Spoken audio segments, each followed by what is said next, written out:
I won a bronze medal at London 2012. Picture-perfect performance. And I won a silver medal at Rio 2016. With the three-point headshot, the big moment belongs to Britain and to Lutalo Muhammad. All the things that have led up to those great moments in my life and my career really have all started here. It's impossible to separate this gym from my family history.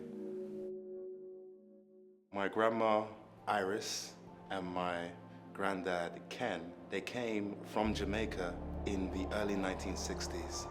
Their goal was to give a better life for themselves, but most importantly, for their children. London is the place for me. London, this lovely city. In Jamaica, they couldn't find work. Discouraged but full of hope, the citizens of the British Empire coming to the mother country with good intent. It was challenging for them. They were foreigners in a new, strange land.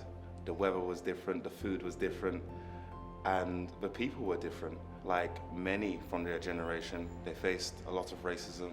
Houses and apartments saying no blacks, no Irish, no dogs.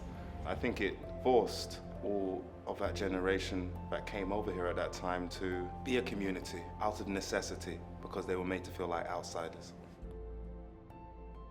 My dad was born in 1959. All the things that my grandparents faced, he also had to face. He always used to tell me when I was younger, like, black men, we have to climb the rough side of the mountain. But he said the benefit to that is that when you climb the rough side of the mountain, it forces you to be excellent. My dad got into the martial arts with the whole Bruce Lee boom.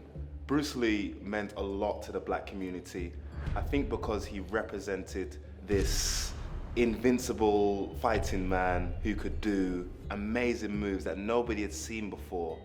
For the young black men of that generation who perhaps didn't feel like they could reach that level of personal achievement, saw Bruce Lee and the martial arts as a way where they could achieve.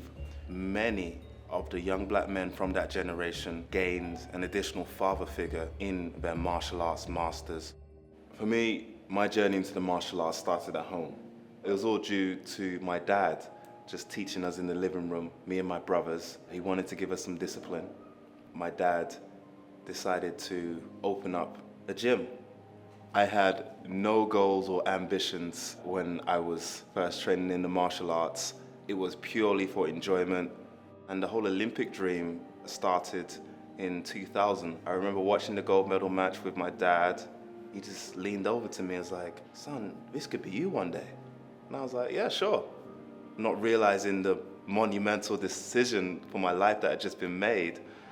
I always felt like my family made a huge sacrifice to get me to where I am today.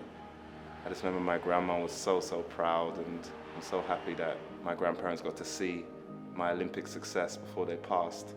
Coming here, sacrificing everything, just for a couple generations later to see their grandson achieving something that would have been impossible for them. It was like a very small way of saying thank you for everything that they'd done for our family.